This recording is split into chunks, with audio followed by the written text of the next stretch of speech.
My name is Sarah Williams, and for my capstone project this year, I decided I wanted to learn more about the trends in backyard farming. A couple of years ago, I realized that my passion could be my job.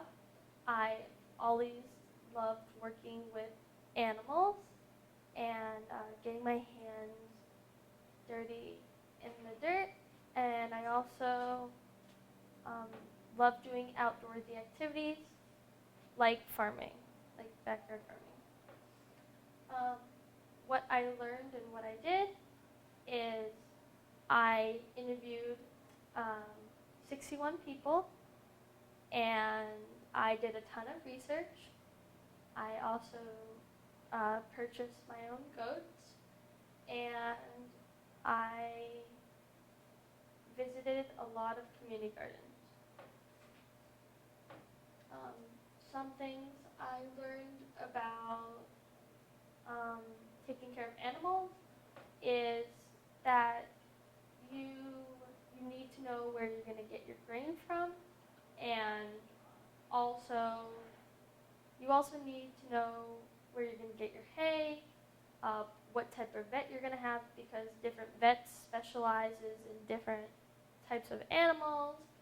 You also need to find the proper breeder and also have a shelter. And what we did to make our my goat house is we took our old play gym that we were pretty close of like knocking down, but we decided to take that and we made it into a goat house for the goats. And then on top of that, I have 9 laying hens at home.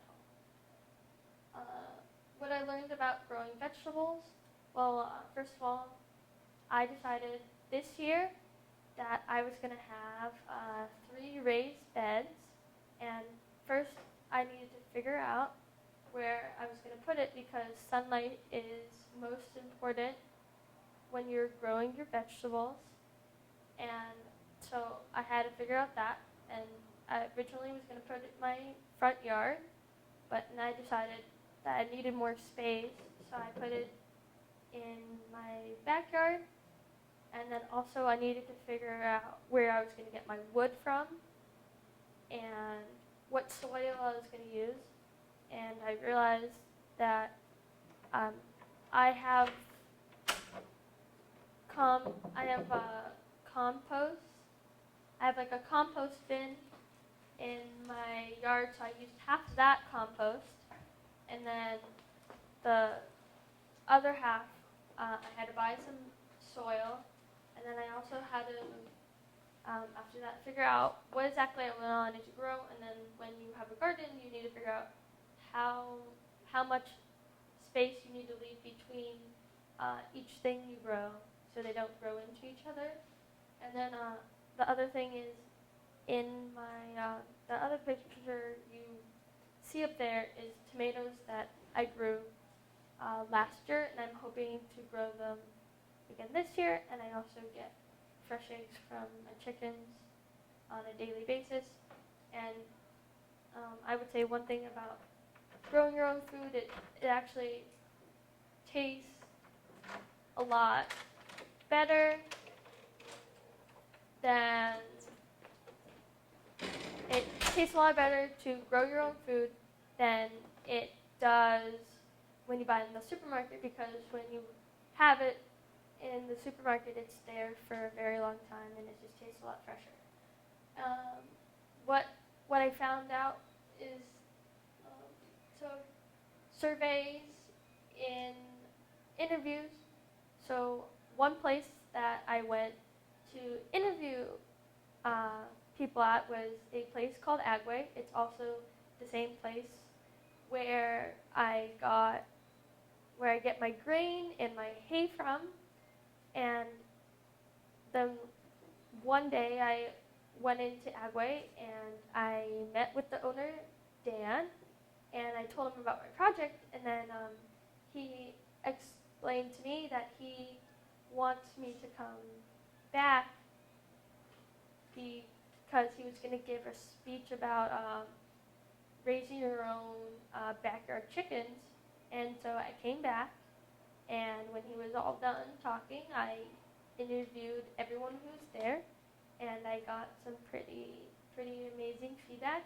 And then I also interviewed a ton of students and adults at Newton North High School. And then I finally interviewed a lot of people in community gardens, especially the Fenway Community Garden in Boston.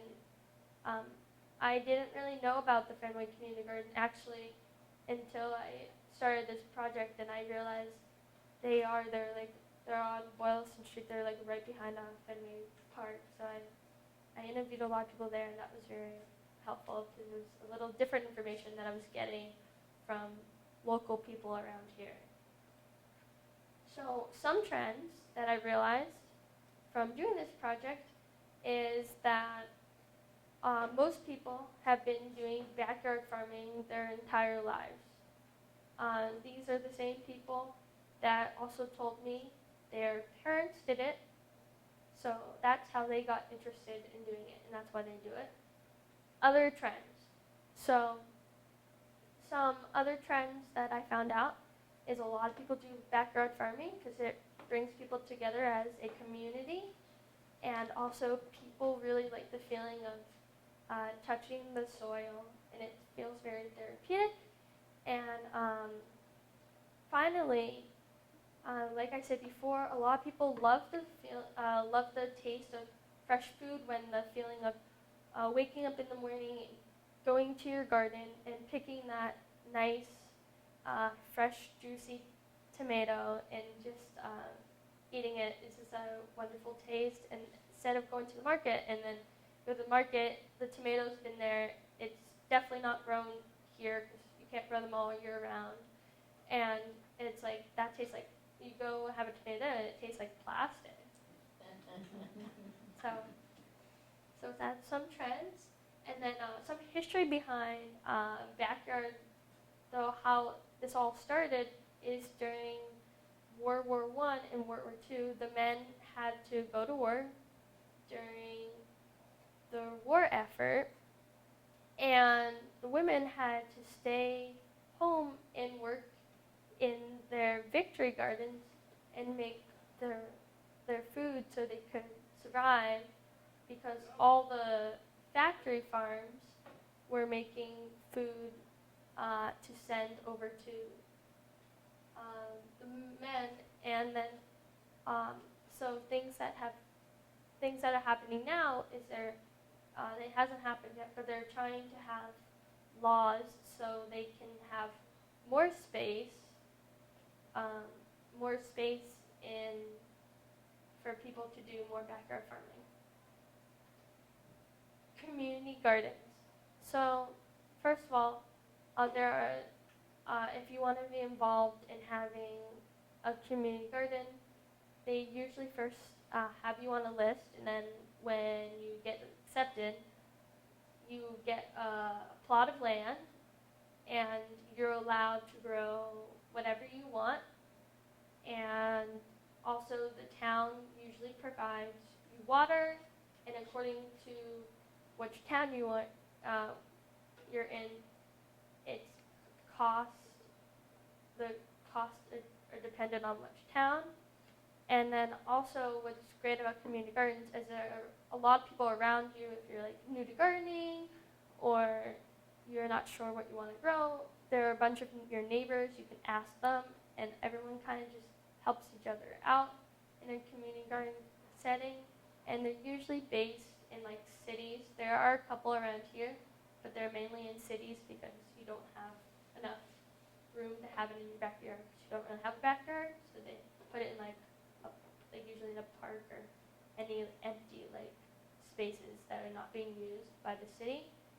And also there are a lot of organizations out there right now that really support community gardens, because a lot more people want to have their own garden and grow their own fresh produce, but right now they're trying to work on getting more land for that. So many people are on long wait lists for that. And then what I learned is that backyard farming is a lot of fun, and it takes a lot of time, and it definitely takes some skill. And I learned that I also want to be more of a farmer than I already am, and I believe you should follow your dreams and passion, and I'm going to actually follow mine, and I'm going to go to college to become a organic farmer next year. And if you want to learn more about what I did, you should check my website.